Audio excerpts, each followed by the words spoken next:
Hello, everyone, and welcome to today's conversation series, the Red Nation Conversation Series. Donshe Oyate Wayanka Poen, People Who See This Woman, Janelle Romero Conce. Today, we're going to be having a live table read, stage reading of a play that was written and directed by Kim Gleason and Deanna Ellison and Maria Bustamante and Christina Castro. And the play is titled Two Worlds, Spider-Woman Stories. It's a virtual stage reading, and I'm really excited to welcome all of these wonderful actresses to the table here. This is Native Women in Theater, and this is the 26th annual Red Nation International Film Festival. And we welcome all of you. Stay tuned in and enjoy.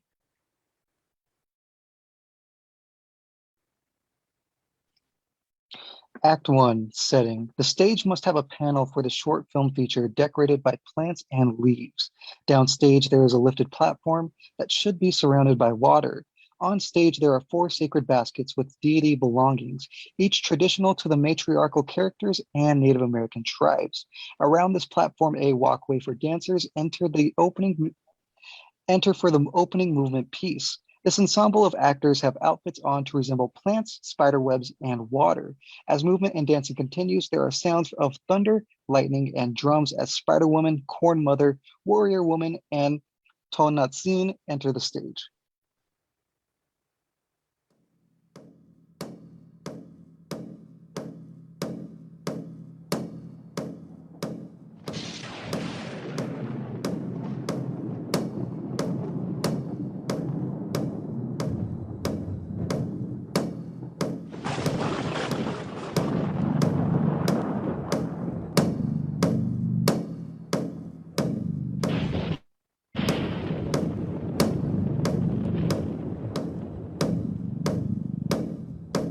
For hundreds of years,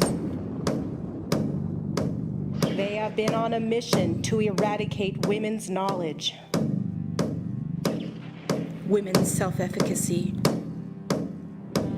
women's ability to govern our own bodies, uprooting our voices, silenced, parched, starved for years.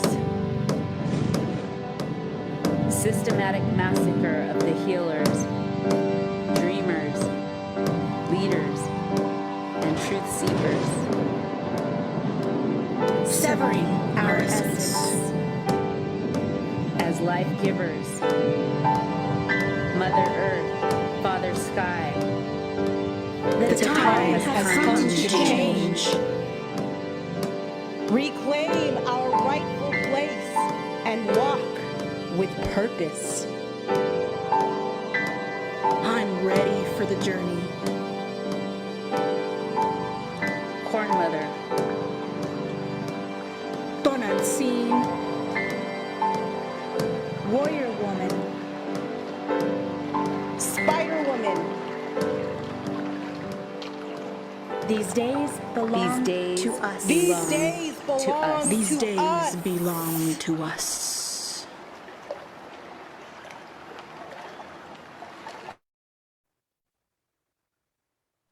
Blackout. All exit off stage except Spider-Woman on high platform. Lights fade in. The drums increase as the buildup of the storm is about to hit, and the deity of Spider-Woman on stage begins her transformation into character.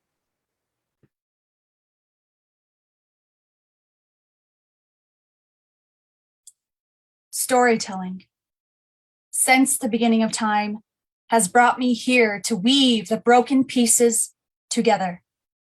All creatures, both small and large, live on Mother Earth for only a small fraction of time. And in doing so, we add a little piece of this great universal puzzle that we call life.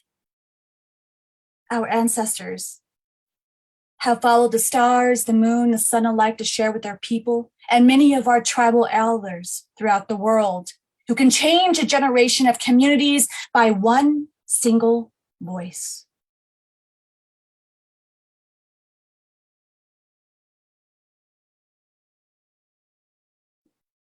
This is what our Creator, our most divine storyteller of all, has asked of me in this moment. I, like you, have a place in this journey with many chapters to live and many trials to bear, but we are never alone. You can find me in and out of all life. At the corner of your eye, at the edge of a cliff, at the tip of your feet, but where you will find me most is in the heart and the truth of a storyteller's voice. Lights fade to black. Setting changes into an office setting. Lights up on stage. It's evening time and the sun is setting in the distance. The workday is over as a woman walks on stage with her briefcase. She is a boss woman in business attire. Why am I always apologizing to men? I've been finding myself doing that a lot lately, and I realize I need to stop. Poster signs with the words bitch and slut are walked across the stage behind the actor as part of the scene. When do men apologize to us for their harsh words or verbal and physical intimidations? I'm sick of it. I'm sick of the term, I'm sorry. I hear it coming out of women's mouths all the time. Some of us will even apologize for no reason. I'm sorry for taking up space. I'm sorry for breathing. I recently spent time with a man who consistently thinks it's funny to tell me to Get it together. or that I'm a Hot mess. really? Now, how many hot messes do you know that are first-generation Americans with a PhD? Perhaps he's just joking, but what is it rooted in? A need to remind a woman that she's lesser than? To ease his own feelings of inferiority? Thank God I don't believe him for a second.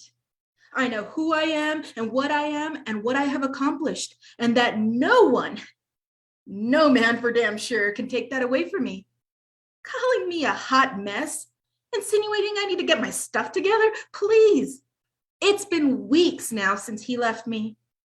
I loved him as best as I could and let it go. Haven't heard from him since, and I haven't reached out to him either. It's okay. You can't force what isn't meant to be. Poster signs with the names Harvey Weinstein and Red Wolf Pope are walked across the stage. They exit quickly. I have experienced every type of male domination and manipulation. But what they don't understand is that even though they may get under my skin, A woman walks on stage. Lady Blue's assistant, who was dressed in plaid pants, a red polo, and white tennis shoes for casual Friday. She is carrying coffee and file for her boss. Here are your files for review, miss. And here's your 160-degree venti skinny soy, half calf Mexican mocha, 1 pump of chocolate, no whip, hold the sprinkles. Her assistant comes on stage to give her files and coffee. Lady Blue grabs a drink out of her hand. you're late. It's only temporary though, and soon I'll be back to my old self, the badass career woman that I worked my whole life to be. Sound cue. A phone call rings and she answers it.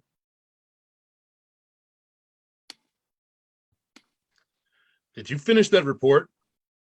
I need to show the board what we've been working on. Why is this taking you so long? Sound cue, the phone call ends. I know the report needs to be sent by 5 today. I heard you the first time, Mr. Go. If you know that you're unbreakable, then what can anyone else do to you? She puts her phone in her briefcase, smiling, and begins to leave the office. She walks over to her assistant and takes a good look at her. You're going to do just fine here. One day you could be in my position, but just get ready for the ride if you want to be where I am. Oh, and just lose the tennis shoes. Lady Blue walks at her as the assistant takes a look at her outfit and Lady Blue exit off stage. Well, it is Casual Friday, but I guess nobody bothers to read the memos anymore except for me these days. Can someone give me a hand here? The assistant takes her stacks of file and coffee mug back to her messy desk. Check, check, check. This week has been rather productive, more than usual. I mean, I didn't burn the building down. I won the battle against the copy machine.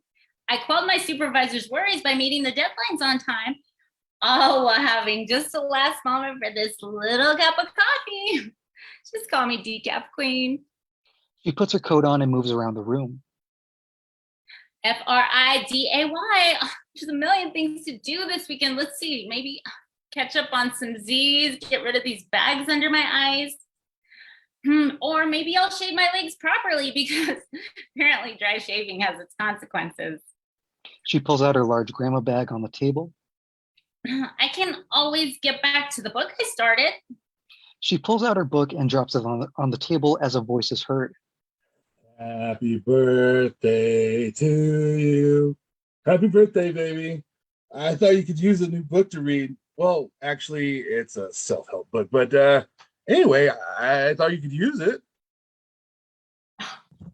The other choice would be to catch up on all of these chores left undone. She begins to pull items out from her bag. It is a crochet project with the words Boss of the Year. Hey, babe, there's piles of laundry in the form of a full mountain range on the floor. Could you do it for me before tomorrow? Thanks, babe. And my closet could use some rearranging. At this point, I probably need a flashlight and a broom to weed through this thicket of clothing and miscellaneous items strewn all over. Thanks to my wonderful sister. A woman, her sister, enters stage right with a clothing rack, lights up on her. I mean, what does she have that I don't? She thinks she could just walk up in the club dressed like the little hoe she is and dance with my man? I should have knocked her ass down. That's what I should have done. Oh my God, a black dress. Oh my God, look at this black dress. Oh, I have to borrow this, okay? Don't worry, I won't ruin it, girl. God, who do you think I am? Oh, make sure you wear this to my bachelorette party next weekend, okay? Her sister exits with her favorite black dress and clothing rack, lights down on her. Well, I can always pay a visit to my mom and dad and check in on them. All I have to do is jump in my trusty steed. Sound cue, car engine trouble. Oh yeah, my car needs an oil change, new tires, a tune-up. Haven't vacuumed in ages, and yeah, I probably should get a car wash someday, but who the hell has time for that? Gosh, what would happen if I had kids? What will people say about me? Sound cue, a phone call rings and she hesitates. It's her popular friend. Oh my God, she never calls me. Hello?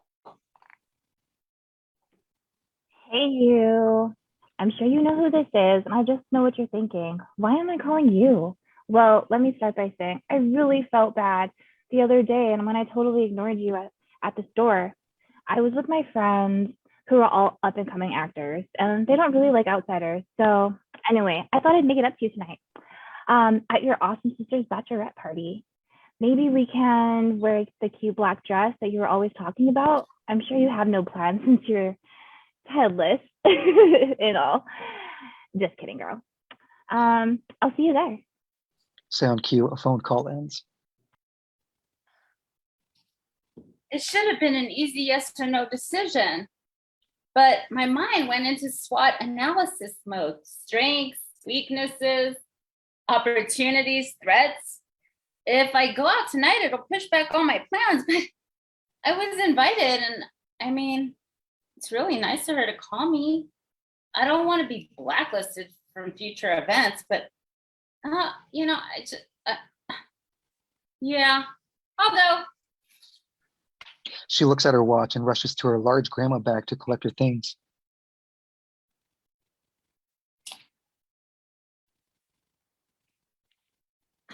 I feel like I should be spending time more productively, but isn't relaxing with friends supposed to help me feel happier? I guess the decision's been made already, so I guess I'm going out. But what am I gonna wear? I gained some weight and my favorite dress is being borrowed. I don't even have anything cute to wear. Sound cue, dial tone. Babe, I'm calling to let you know I'm going out tonight. Did I look okay? We're going to work today. I mean, I probably should go home and change real quick. Okay. I'll see you in a minute. I'm coming home. Are you sure you want to go out? You look tired. I am tired. But I already said I would go, so I guess I'm going. You worked really hard this week. Maybe you should just stay home. And then you could cook us some dinner. No, I think I'll just go, but thanks for your advice. What should have been something to look forward to now seems like an obligatory gesture. I'm really tired. Maybe I should just call her and tell her I can't go. God, no, that would be rude. Why am I such a pushover? Sound cue, music passes quickly, lights fade to black, set changes into a classy bar setting, lights up on stage. It's nighttime and a bar sign called the Jazz Dive lights up on the panel. There are 2 cocktail tables set up for a bar scene. One table has a group of women laughing, drinking, and celebrating a bachelorette party, while the other table has a woman and a bartender mixing her drink. I had lunch with Joaquin today, an old boyfriend of mine. The bartender hands her a cocktail glass. To think I was so young and hopeful when we dated. His mother wanted us to get married right away after I completed graduate school, but I wasn't ready for any of that. I had so much living to do. Joaquin was a good guy then and a good guy now. He's successful, indigenous, single, and best of all, no baby mama. And me?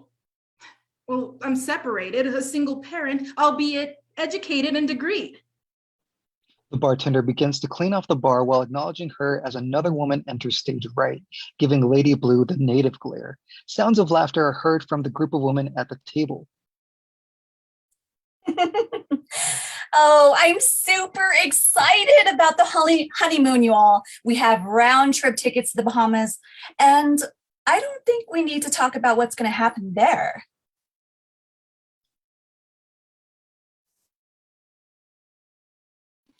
Sounds like you'll be having kids right away. Doesn't he make like 6 figures? Girl, you got it made. Well, I know, right? I told him to show me the ring first, and maybe I'll decide if I want to marry you. Just kidding.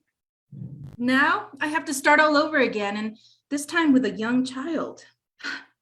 Life, it's so sobering and humbling. They'll blame me. They'll say I had. She had so good men to choose from. I know her. She needs to be alone. I saw her husband getting down with a girl last week. He said she was a They'll say he was such a good father and a provider, but they have no idea what I had to endure, and they won't. It's all her fault. It is all her fault. It's my fault. I should have been happier with him. Happy enough. The women get up and cross the bar. They invade Lady Blue's space, causing her to get up and leave the bar.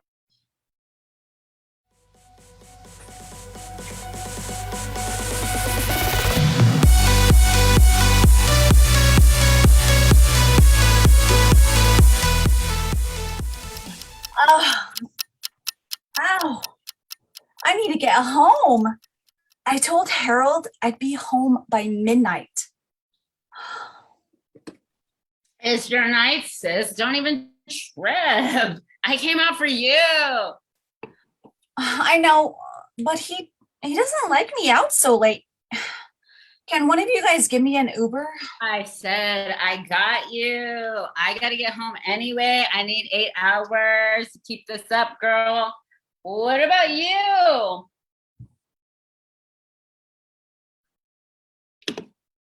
What about you, girl? Yeah, what about you? Oh, I'm good. I'm good. I think I'm going to stay behind a little more.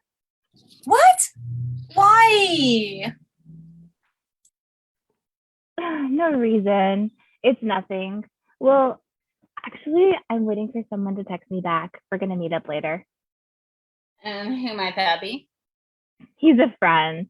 I met him in audition. He's an up-and-coming movie producer. Ooh. Oh, hush. Anyways, I've had water to drink, so I'll be good to drive. We're going to talk about some business, and then I'm going to straight home after that. Are you sure you don't just want to catch an Uber with us and meet him another day or something? No, I'm so anxious to meet with him. He said he can really get my career going in the business. Don't worry about me. I'll be just fine. I'll see y'all very soon. Okay, well, you have my number if you need anything, sis. The women hug each other goodnight, and popular friend and MOH/assistant exit. Lights cross to fade to a single spotlight on the Bachelorette. Sound cue of a dial tone. Hi, honey. Oh, fiance. I'm calling to let you know that I'm headed home now. Where the fuck are you? I've been waiting for you to call for over an hour. Don't you even look at your phone? Honey, we were just having so much fun tonight. I'm sorry. I don't give a fuck if you're sorry. When I call you, you better answer your goddamn phone. There is silence as we see the face of the Bachelorette confused. Lights fade out. Set change. 3 chairs are placed on stage. Lights up on 3 women sitting on chairs facing downstage. Each actor is wearing a black t-shirt that reads, "Know Your Worth." We aren't supposed to put ourselves first, you know. We're supposed to martyr ourselves for our husbands, our children, and our jobs. And maybe, just maybe, if there's enough time at the end of the day, we can do something nice for ourselves. Usually that's sleep. Who made these rules? Men show us that we're second-class citizens, not always by words, but certainly by their behaviors. Even the good ones show their male privilege. And when you call it out, oh Lord, beware of the fury. How will we teach our sons and daughters differently? How do we dare do something different? I deserve good sex. I deserve multiple orgasms along with nice words. Not just a good, but I want conversation and care. I want to be called the next day and asked, "How are you?" Tell me, is that so much to ask? I don't need commitment. I don't even need promises. I just need consideration. Simple. If you aren't nice, and it doesn't matter how strong your dick game is, I can't do it. I refuse to settle. How do we show our daughters that men don't define them? How do we dismantle the generations of conditioning? Do you know our mothers endured worse? They may not say so, but something tells me they've survived their share of bullshit. Maybe their words come off as harsh or out of touch, but chances are they've been through some shit we could never imagine. Our mothers are survivors and they wanted to protect us. And we'll probably never know because they choose not to share. But those deep voids and silence, they're not happenstance. How do we not replicate the same systems we've been taught? How do we break the cycles for the next generations? The actors stand to address the audience. Ancient Mother, guide us. You know the answers. answers. Where are you? Do you hear us? Do you see us? Lights fade to black. Set is cleared as intermission commercials begin. Short film Indigenous Housewives to play here. Sound cue channel surfing as it plays snippets of random 1960s commercials. Sound cue TV musical introduction as lights come up on stage for the Queen Bitch Beauty Pageant. On stage are two final contestants standing around anxiously to hear the results of the Queen Bitch Beauty Pageant. Behind the contestants is a sash carrier with the crown in her hands. An announcer's voice can be heard overhead. And now, the moment we've all been waiting for. Which one of our last two impressive contestants has successfully proved themselves to be the biggest queen bitch of them all?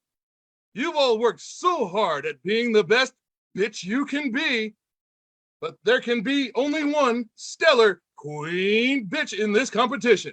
So without further ado, the winner is Sound cue of a drum roll.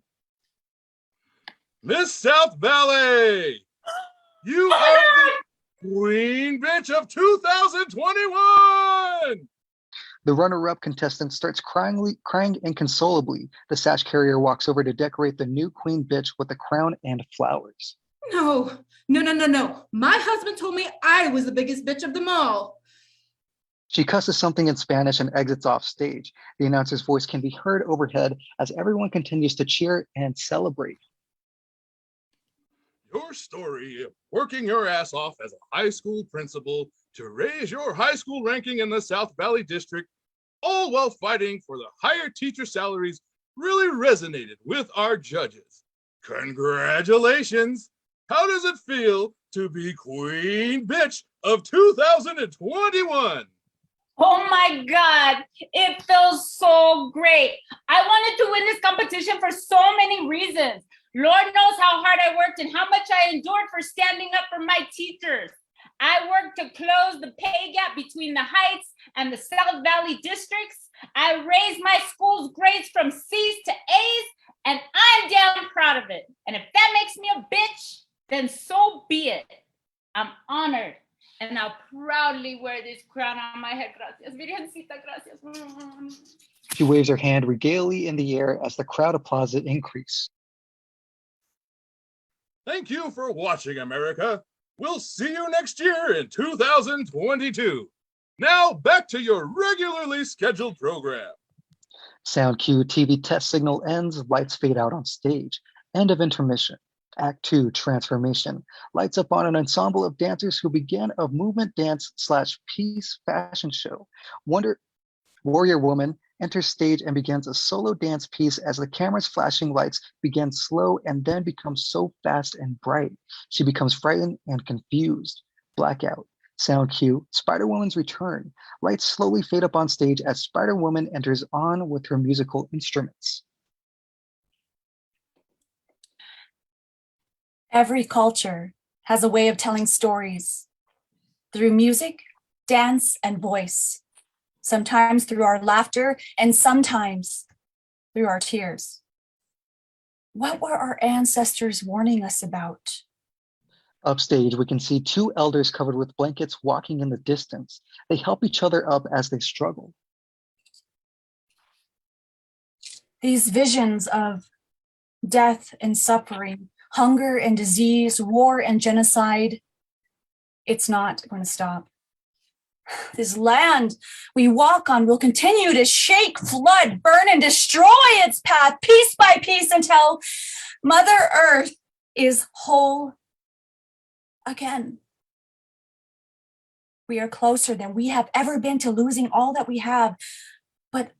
all the chaos. It's good because we will rise up again. As Indigenous women rise, we will continue to be the strength our communities and our families need, and for all the generations to come. We walk in beauty. We walk with force, and we walk with our heads held high. Lights fade out on Spider-Woman, who exits to the land of the mothers. Sound cue of police sirens, a jail cell, and children crying. Lights up on stage as a Mexican immigrant mother is struggling to hold herself up with other immigrant mothers nearby with scarves over their head. A border patrol officer stands over watching them.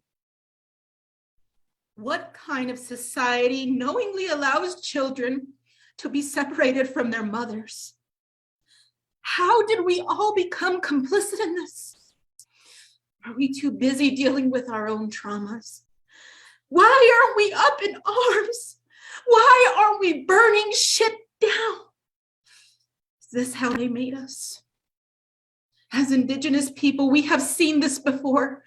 The legacy of stolen children is one we can all relate to.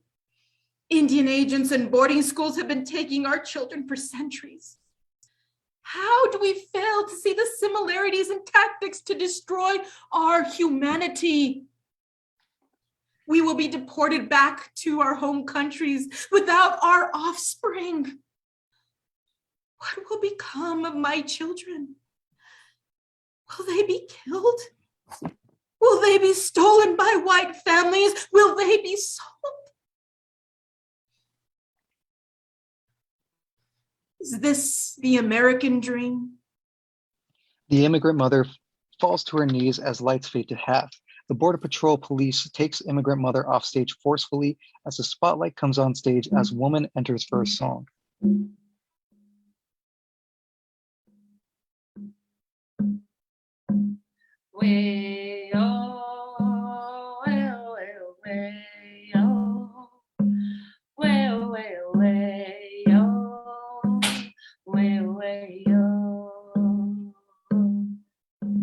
They're coming for me. They're coming for me. Will you stand for me? They're coming for me. They're coming for me. Will you protect me? They got me in a cage. I'm locked inside a cage. Where's my mommy? They got me in a cage. I'm locked inside a cage. I'm feeling lonely. They're coming for me. They're coming for me.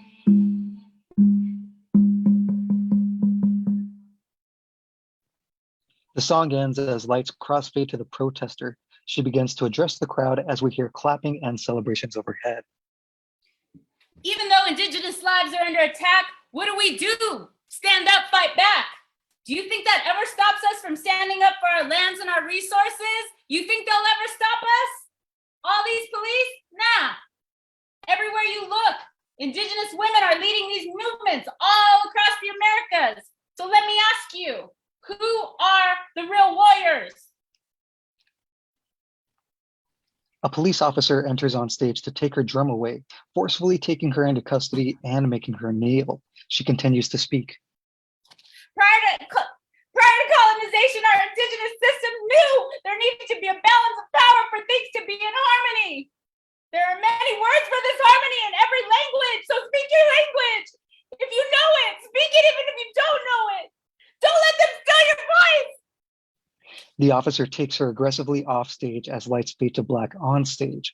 Live sound cue, officer is beating the protester to death, and sound cue of tears with fire crackling.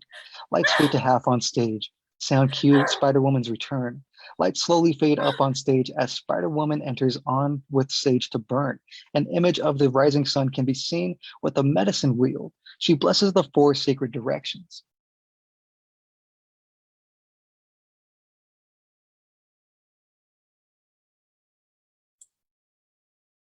Every morning, as the sun rises in the east, our Creator meets us with grace. He collects our sorrows and blesses us with the strength and protection for a new day, giving us the hope we need to continue on and bringing with it the light that warms our prayers and our troubled hearts. The day that we are called away to the next world, there will be a spiritual transformation and cleansing. All the weight we carry will be left behind. And when we take our first steps into the lands of the mothers, this is where we all begin and end our weaving. And the medicine wheel comes to an end. Corn Mother enters on stage to prepare her altar for a new arrival. Corn Mother and Spider-Woman have an exchange. Corn Mother, one of our most sacred deities, offers her corn in exchange for this discomfort, illness, misery, and loss. Tonatine enters on stage, sound cue of transformation. Under sacred mountains, I have gone to the land of the mothers to heal. The mountain already knows and doesn't care that I'm a broken and blubbering mess. When you think about it, that's what makes us unique as Indigenous people. It's our connection to place, a reminder that we are part of the land and we are connected with something larger than ourselves. Where do they go to heal? Who are their higher powers? Mine is the mountain, steady and strong. My healing isn't found in books, by therapists, or self-help manuals. It's found in silence and between fits of tears. I am Corn Mother. All is well. You have returned to the land of the mothers, where you will watch over all of your children. Sound cue of lightning and fire. I birthed her in pain and beauty, and you have no right to assert your male dominance over motherhood. Sound cue of lightning and fire. Coatlicue, Aztec earth goddess, mother of the gods who gave birth to the moon and stars, and Huitzilopochtli, the god of the sun and war, appears. Enter Warrior Woman crawling on stage under a blanket, wearing a torn red dress. She is seen crying and asking why she had to die. Sound cue of fire and lightning. I will reclaim my power, with or without your blessing. You cannot stop what has already been set in motion.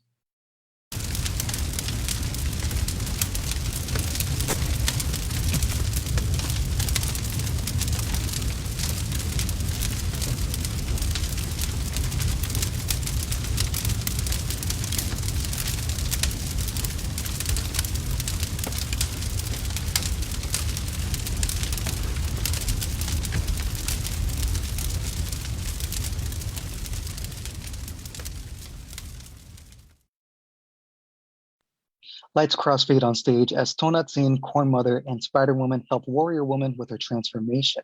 Scene change, Skyview Casino.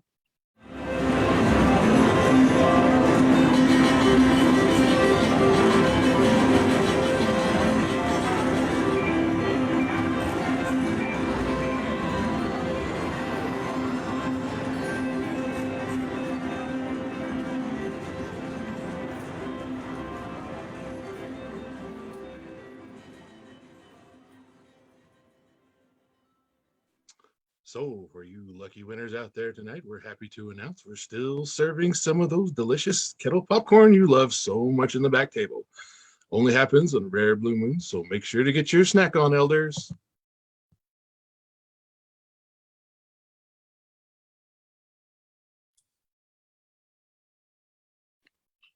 Oh my gosh, it's been so long since we've had game night. We can't let another 200 years pass again without seeing each other. I know, right? Where is that lady? She's so late. God. B13, B13. You look like you've been working overtime. I'm glad you made it out. What have you been doing? I've been weaving in and out of time for thousands of years. It's exhausting. Women have been taking some serious shit down there in the world. So I had my work cut out for me. I'm just so glad to be here. Two more grandmas enter on stage arm in arm. They sit next to the other grandmas playing bingo. Where the heck have you been? We've been waiting generations for you. Mujeres, the world wasn't made in one day, you know, and I had some important business to take care of. What kind of business? What are you doing now?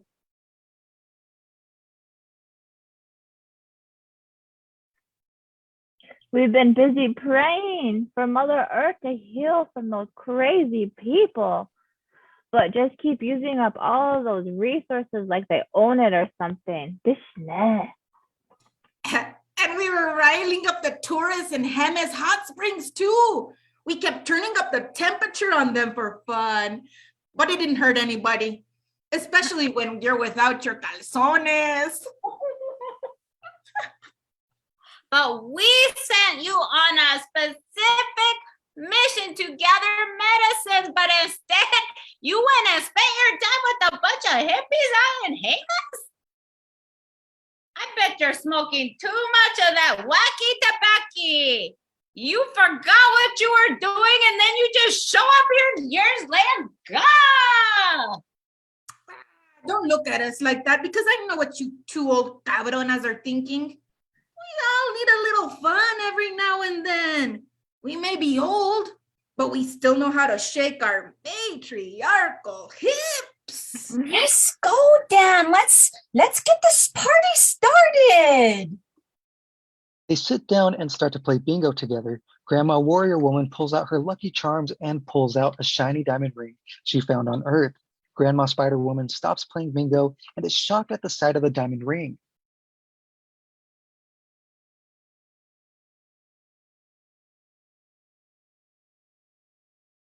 Where did you get that? Oh, sit down. What are you talking about? Oh, that ring. That was my ring. That was my ring. It looks exactly like the one my husband gave me when I was in the world. What's wrong, Spider Woman? She found it in the Rio Grande River. Someone just threw it there.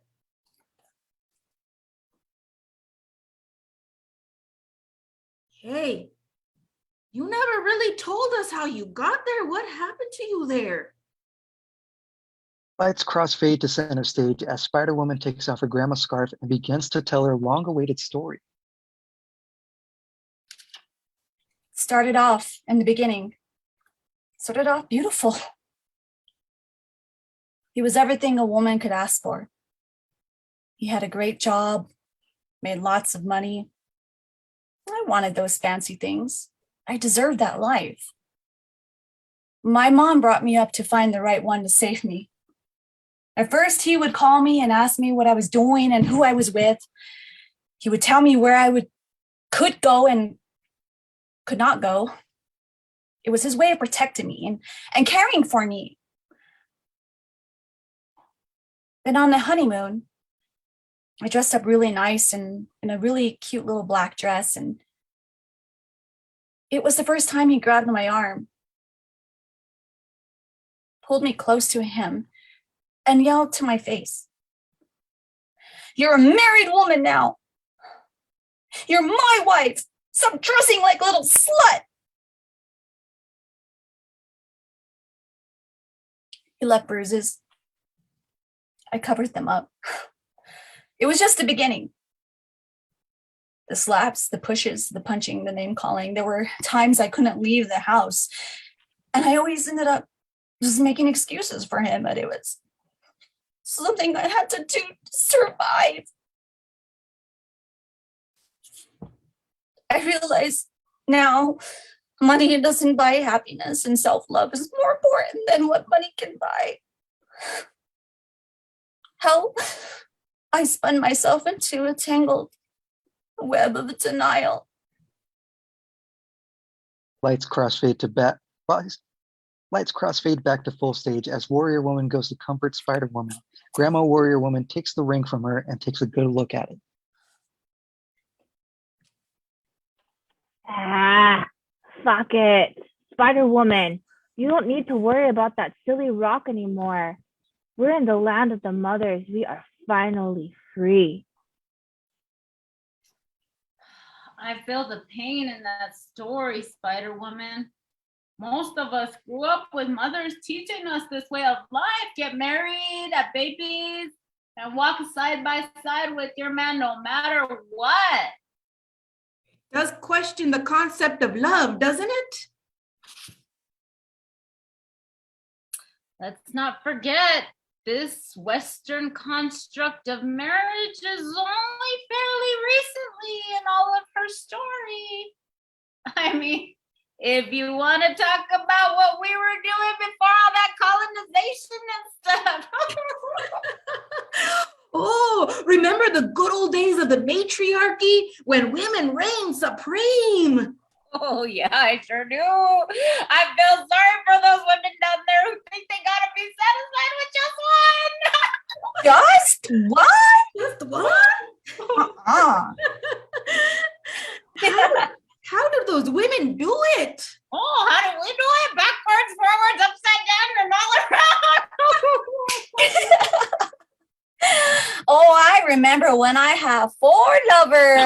Oh, I remember too, all at one time. All those spider legs in the air. There's still time to go find some, sweetheart. I saw some golfing outside. Let's go. Ooh, tea time.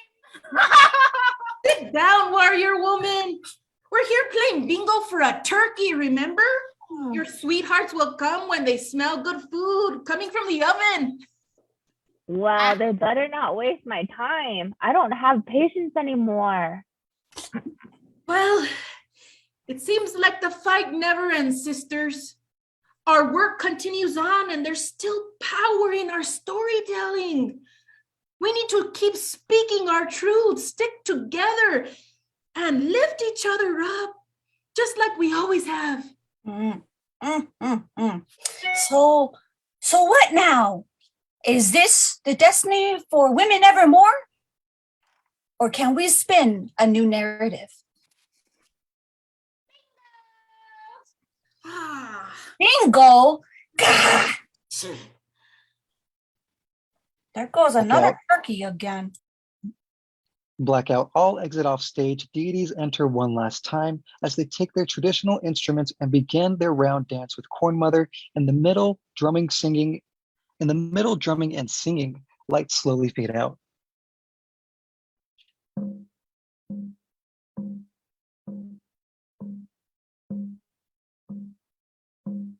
Mother, daughter, wife and lover. Mother, daughter, wife and lover.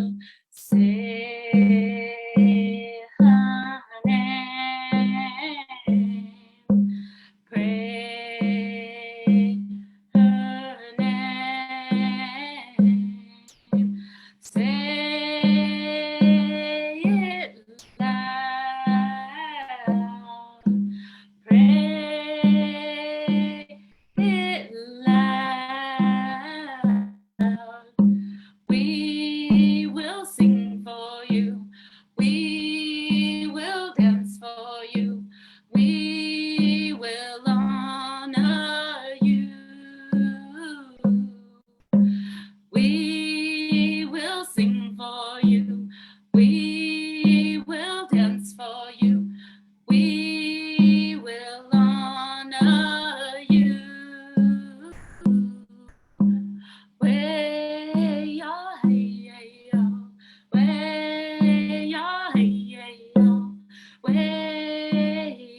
End of play.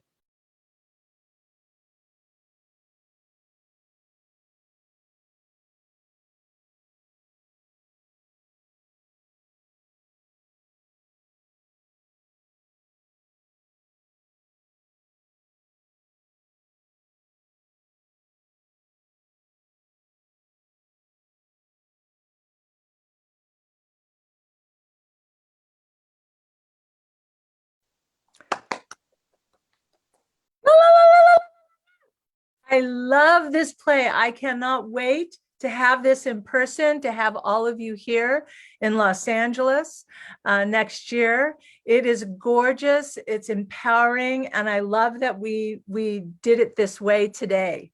It really, really was amazing. I was completely inspired, and I'm sure that our audience out there in the global world will also be inspired by all of you. Well written, so many things covered. And what I got from this is, so what we're going to do is we're going to have a conversation with all of our actresses and director Kim, and experience the questions will be like, when did you create this? What vision did you have to do this, or what event did it took place for you to create this? And I'd like to hear from all of you. And what came up for me while the grandmothers were there, because I mostly don't live in this world, I live in the other world. So as a traditional sun dancer and an empath, that's where I live mostly. So I'm sure all of our women can relate to that. Also a sexual assault survivor, overcomer. This is what came forth for me today. Isn't it so auspicious that we are reclaiming our original instructions?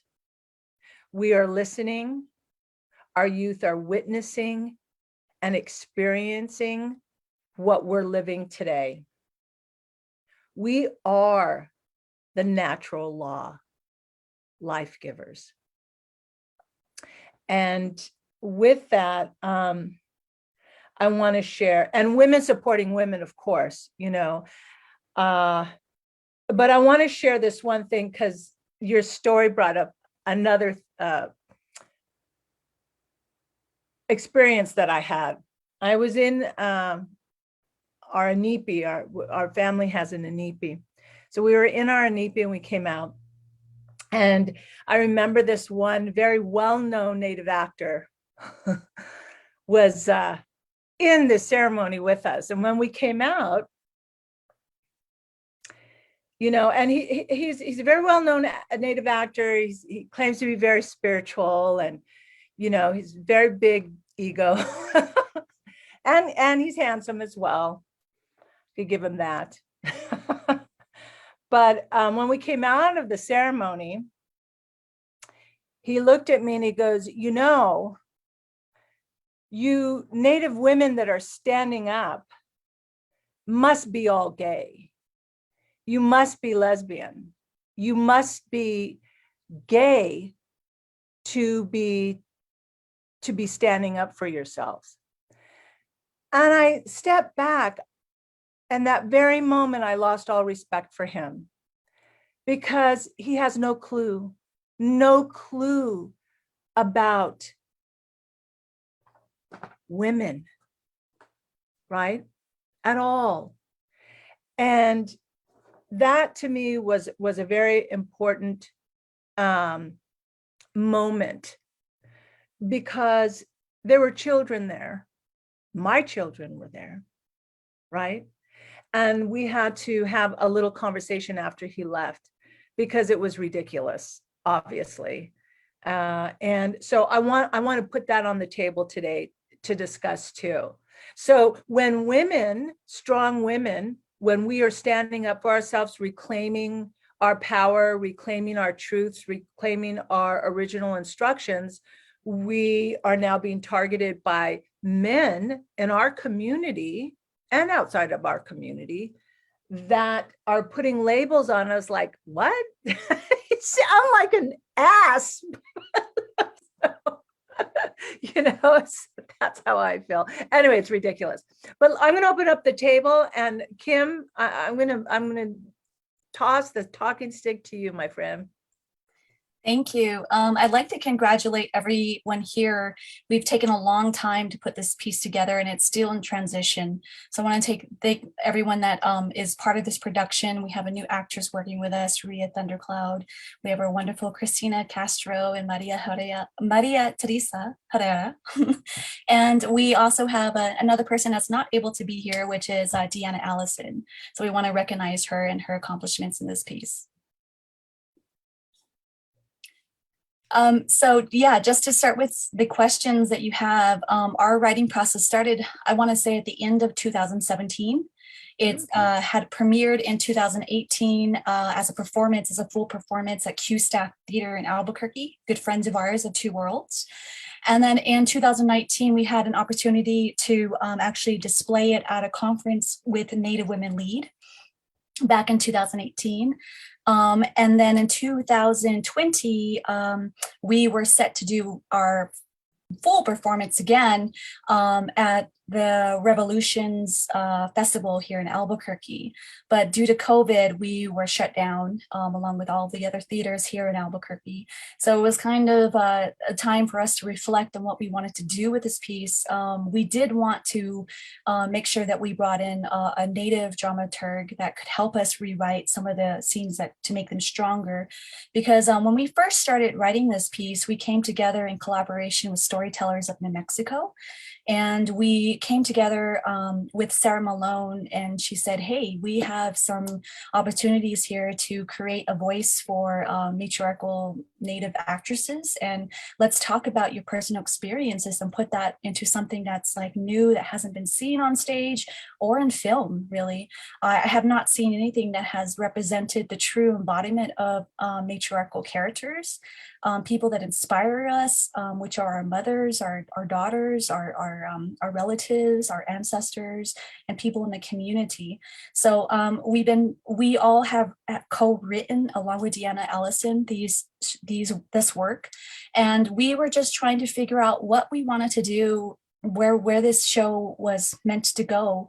And I think the moment that we had in 2019, we had invoked something personal among other Native women that might have had the same problems presented in the show. Of course, we actually highlight the MMIW movement. We highlight drug and alcohol abuse a little bit, domestic violence among Native women. And we thought it was such inspiring, but also it was kind of hard for us to get to that point where, as actresses, we have to walk away from it. There were points where a lot of the the actresses that you see in front of you had to kind of, take it off. I want to say that there were moments where we came off the stage crying because we felt that, especially invoking the MMIW movement and the sisters that we have lost along the way, how important it was to talk about them, and performing it is a little bit differently because you have that whole energy just kind of built up and you have to play that character, and then having it on for about an hour of performance and you have to let it go. We just kept saying, wow, this is like something that is even meaningful for us as actresses, because we have to take on these hard issues and then find a way of healing for ourselves to let it go and to heal from it. Along with these ladies, I'm sure that they have some very big inspirations in their parts. A lot of the stuff that we wrote were written by us. My lines that I performed today were originally delivered by Deanna Allison, and she delivered such a beautiful performance of Spider-Woman throughout the years. And yeah, so it's basically a transformation. Our hopes, I believe all of us are in the same circle of unity, that we want to continue to bring this show, whether it's on stage or in film or even TV, because it's something that we haven't seen before, and we want to make sure that we share that with all of our sisters. Well, congratulations. I really, really love it, and would like to offer to support in whichever way we can here at Red Nation Celebration Institute.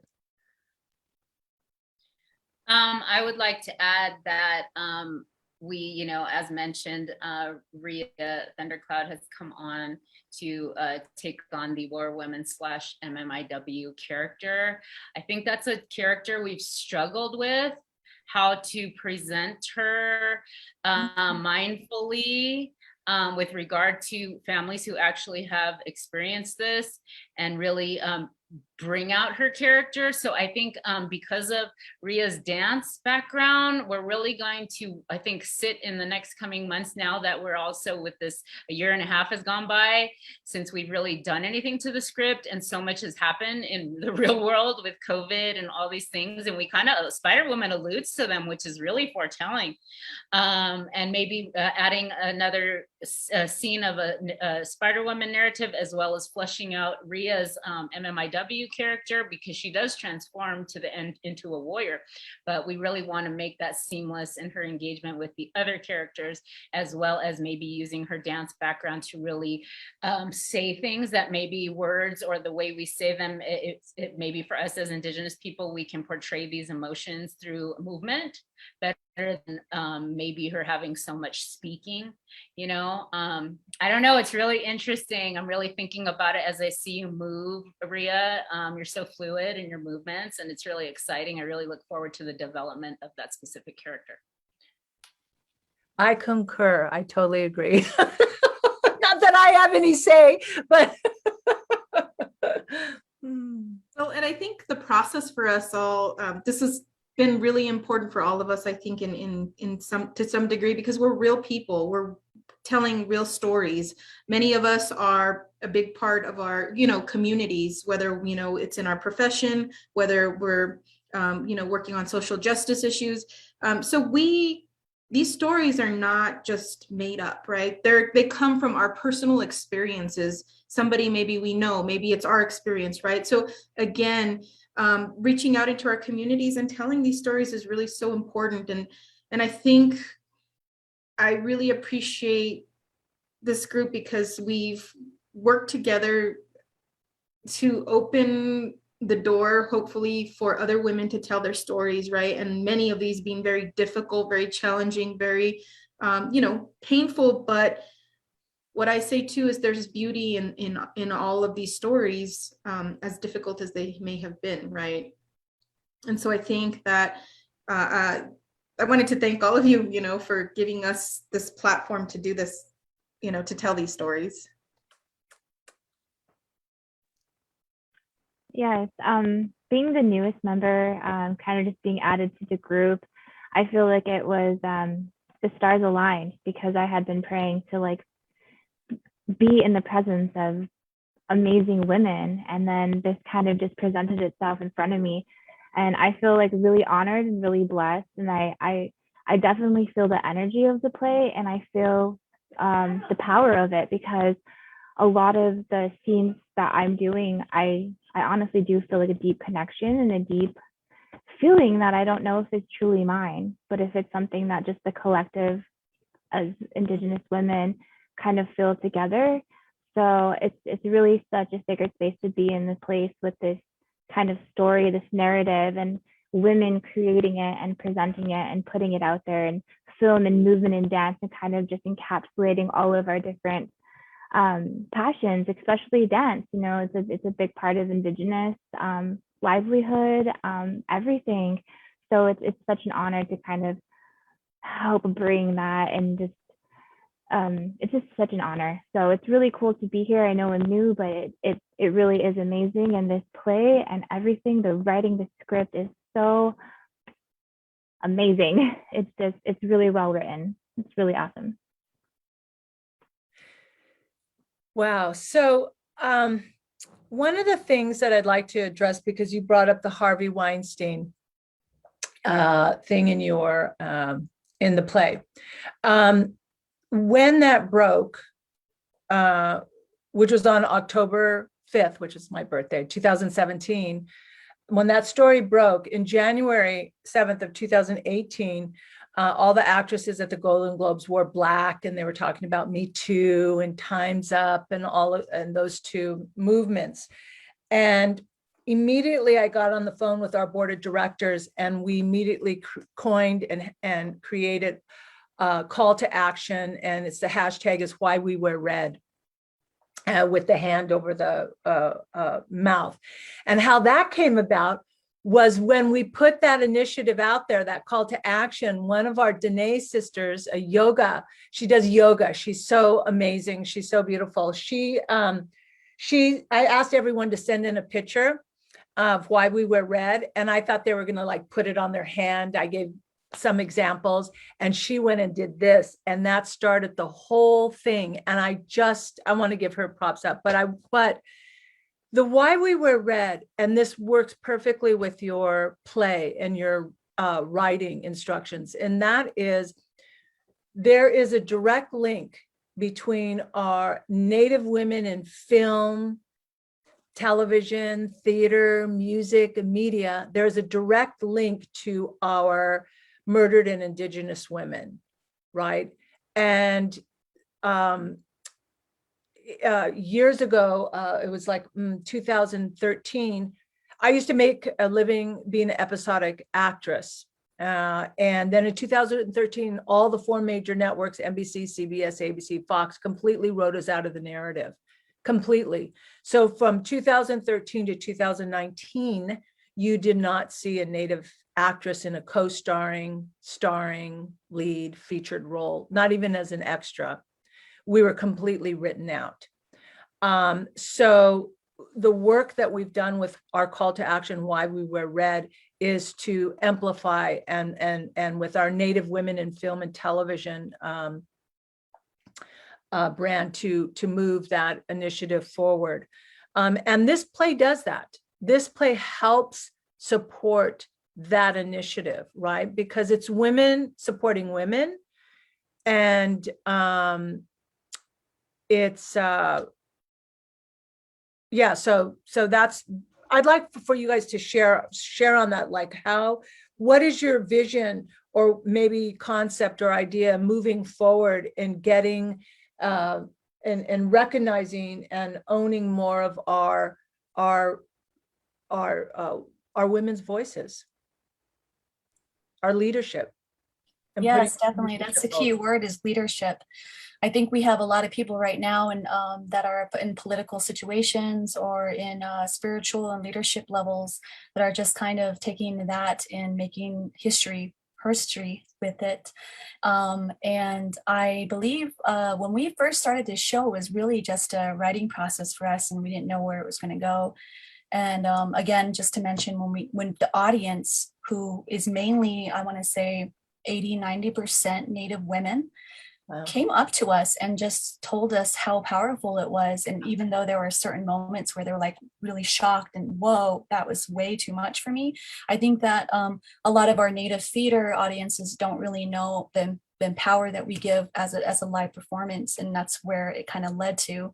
But in terms of leadership among the community, I look up to these women along with other organizations that I work with that are just kind of paving the way on how this story does matter. Like it just does matter. And there's no way that you're gonna write us out anymore. We're just done. And with my own work in the community with Native theater, it's my goal to continue to help other actors, directors, and writers to succeed and to create work that's for and by Native and Indigenous people. And being here in New Mexico, which is very humble to be in because I love this state so much. And we had so much support from not only the Albuquerque community, but overall the tribal people here, and people just saying, just continue to create this work and make it better, make it better, make it better. Because once it gets to the right person on the table, hopefully that can just branch out internationally. And I'm very thankful to have the ensemble of Two Worlds actors to kind of create that dream with me. Yes, definitely. Definitely. So I'd love to hear from, we have about another 7 minutes or so from Tonantzin, like what inspired you as a woman to get into acting? Oh, that's a great question. I'm thinking back now. I actually started acting in high school, right? So I remember I was a really pretty shy, quiet child, and I am one of 7 children, right? So my family immigrated from Mexico. So we are part of the Mexica community, right? So from Mexico. And I think for me, it was really important. I think that in theater, it's just a community effort anyway, right? And so I grew up in a large family. In my tradition, we have food, family, and really spirituality and prayers, right? And we revere our elders and our ancestors, the mothers whose shoulders we stand on, right? I think back to all of that. And I think naturally theater came because of the storytelling aspect in my family, right? All of the stories that my grandmothers would share, and what they used to do, right? So I think that it was part of family already, it was inspired by family, but also the ability to have a voice, right? Again, I think back to being a shy child and, the fifth of 7 children. And again, you have the older children, the younger children, and you're right in the middle, right? So again, sharing a voice as a woman, and again, I think about the intersectionality of all the communities that we represent. We're not just, Indigenous Native women. We are mothers and we are sisters and we are wives and we are educators and we work out in the community. We practice yoga, we salsa dance, we do a variety of things. So the more that we have different voices at the table or on film or on the stage or in music, I just get goosebumps thinking about that because we are all so different, but we come together for a common purpose and we find those similarities. And we hope that with our show, we can find the differences and similarities in working together.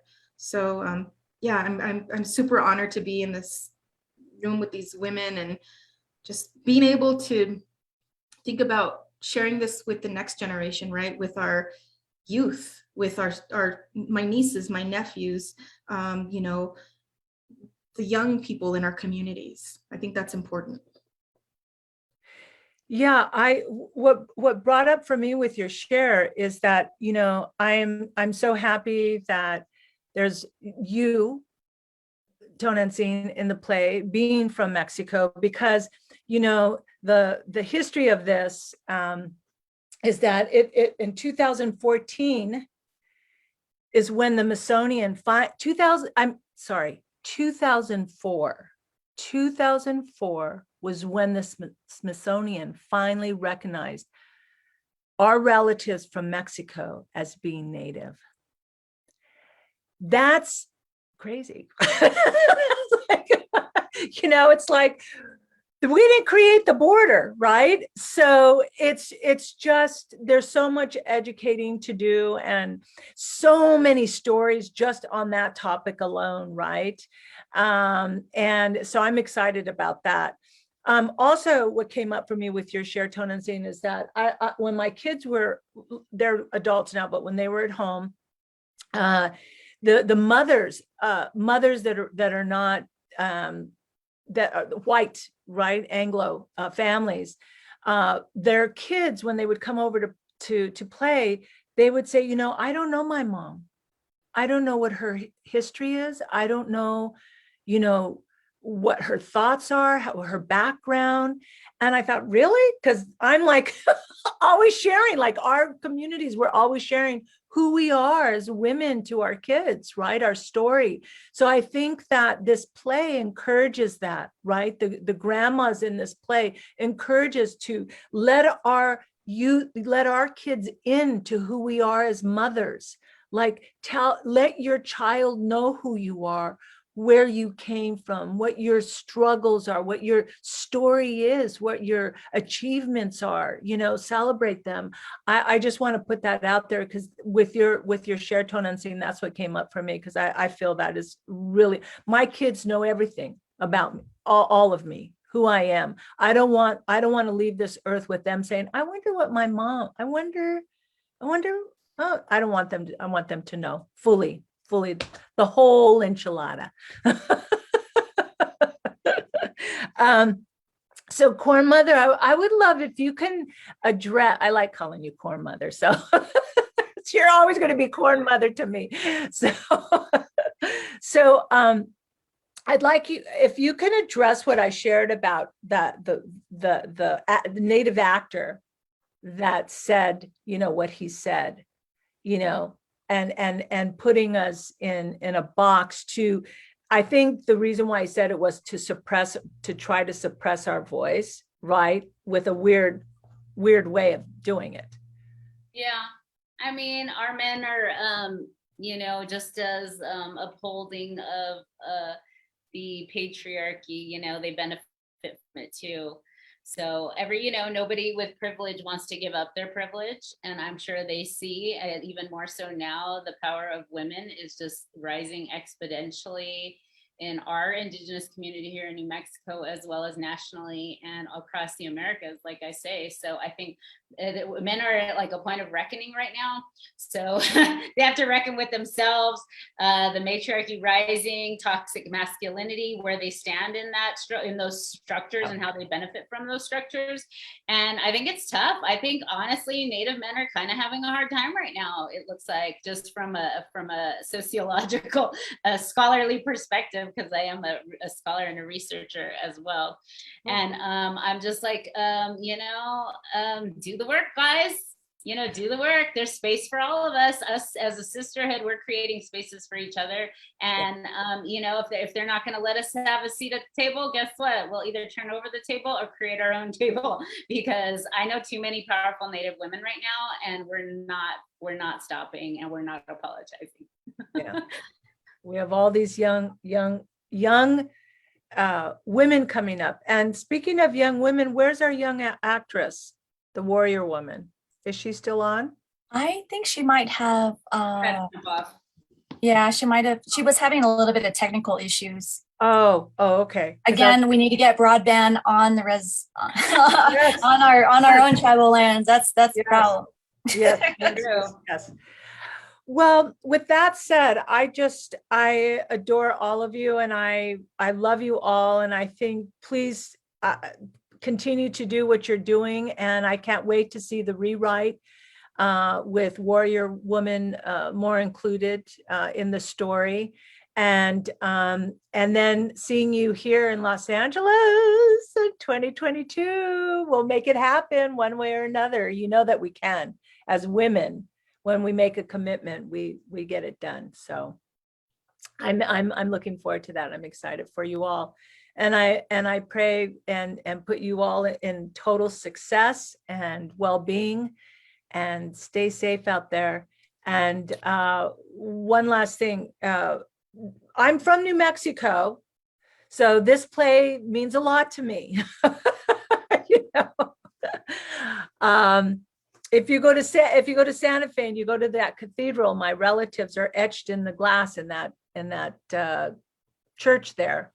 My relative was the first ordained priest before this was United States of America on my mother's side. So we have a lot of history there. But I'm happy this place was born in the state of New Mexico. I'm very excited about that. So let's just wrap it up with one or two sentences on closing. Kim. Yes, thank you. Yeah. I'd like to thank my relatives. I wouldn't have come this far without my family, and we've been through a lot since the COVID pandemic has happened. I'd also like to thank the two Native men that are here tonight, which is Stanley Shukamola. He's an ensemble member. And also a new person to the team is Logan Roybal, who I worked with just recently this past production. So I'd like to thank both of them because their voice matters as well. And we're so happy that we have you guys on this. Thank you. Tonantzin? I just look forward to working in community and to continue to do the work that we're doing and uplifting each other. Thank you, Ta'a, Tekenompa. Those thank you in both my Tiwa and Toa languages. Just really want to create space for that new generation that we're talking about. The future is Indigenous. I'm really into Indigenous futurisms and these ideas of pushing what our hearts and spirits know is the right thing for Indigenous people, and telling our stories is part of that. That's embedded in our culture, is telling our stories, and it's time for us as women to tell our stories. And so I really hope that with your help, we can create a platform and a space for women to begin to have the freedom and the space and the support to tell our stories, so that those young ones can be free. Well, thank you, ladies. It's been an incredible journey here today in this just short time that we've had, but wait till you guys come to Los Angeles. We'll have a blast.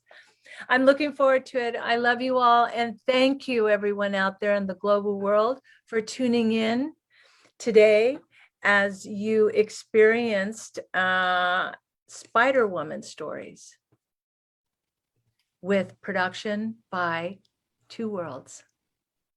We'll see you in the theaters. Toksha.